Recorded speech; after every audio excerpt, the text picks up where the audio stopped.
Berkurban.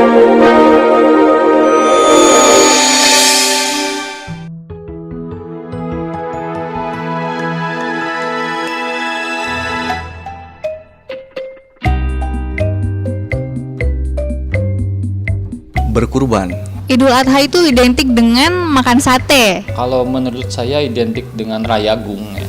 Hewan kurban ya pastinya. Idul Adha itu identik dengan kisahnya Nabi Ibrahim dan Nabi Ismail. Saudara-saudara kita yang melaksanakan ibadah haji. Dan bagaimana menurut Anda? Hari Raya Idul Adha tinggal menghitung hari, di mana pada hari raya ini disunahkan kepada seluruh umat muslim yang mampu untuk memotong hewan kurban. Dengan meningkatnya kesadaran umat Islam untuk berkurban, maka tidaklah heran tentunya ketika hari raya ini tiba, kita sampai-sampai kebanjiran stok daging kurban. Sehingga kita bingung mau masak apa? Mau masak apa ya? Gulai, rendang, sate, bakso, bistik, tongseng. Tapi makan daging secara terus-terusan selain cepat bosan juga kurang baik loh bagi kesehatan. Nah, untuk menghilangkan kebosanan serta mengurangi efek negatif dari konsumsi daging secara berlebihan, saya punya tips loh buat Anda gimana caranya menyimpan daging kurban tersebut agar tetap terjaga nutrisinya hingga tiba waktunya diolah dan dikonsumsi nanti.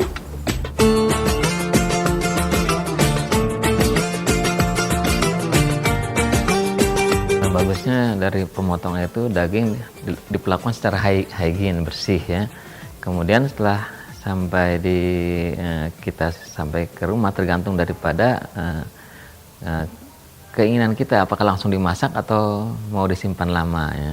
Nah, kalau mau langsung dimasak itu maksimal 6 jam. 6 jam di suhu kamar ya.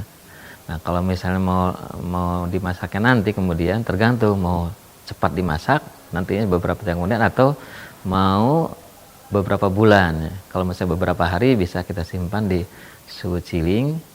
Kalau untuk beberapa bulan bisa di freezing, dibekukan baiknya. Chilling itu adalah penyimpanan di atas titik beku daging. Oleh karena itu kalau kita menyimpan di suatu bahan pangan di chilling sampai kapanpun tidak akan beku karena suhu penyimpanannya di atas titik beku. Kalau freezing adalah penyimpanan di bawah titik beku.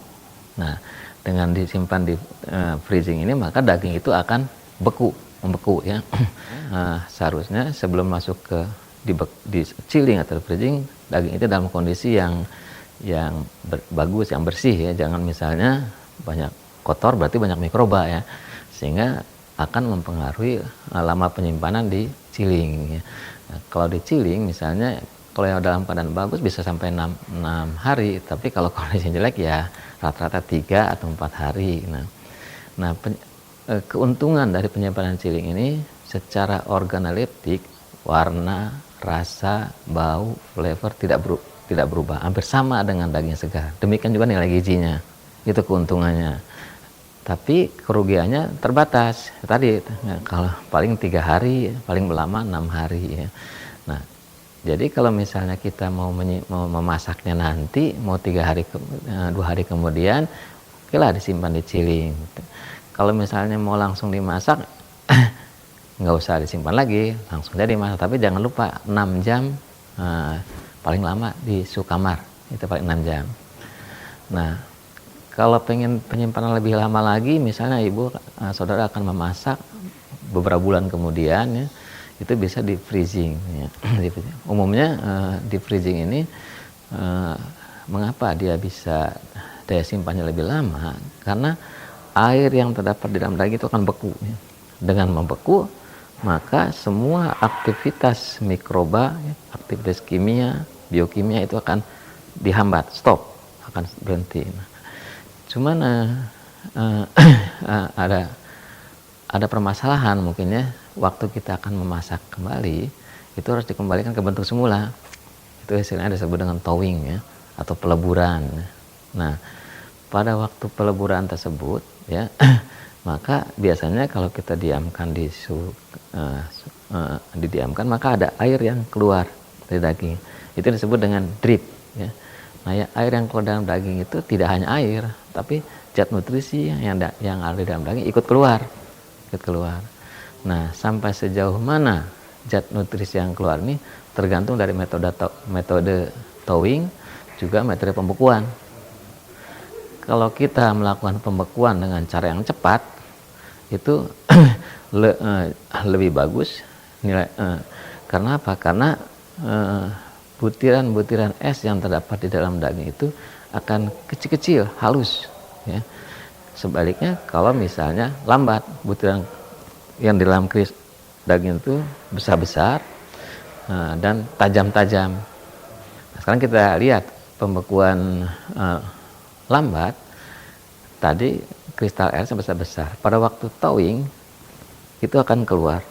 Nah, pada waktu keluar airnya, maka si kristal itu akan menusuk jaringan daging, sehingga waktu air mengalir itu nilai nutrisi akan terbawa keluar.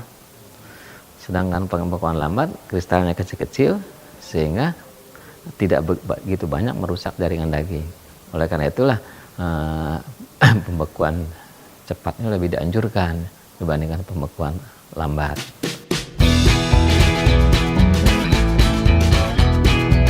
Dengan menyimpan daging yang benar, selain mencegah berkembang biaknya bakteri, tekstur, rasa, dan nutrisinya pun akan tetap terjaga untuk memenuhi kebutuhan protein hewani kita di masa depan. Selamat Hari Raya Idul Adha!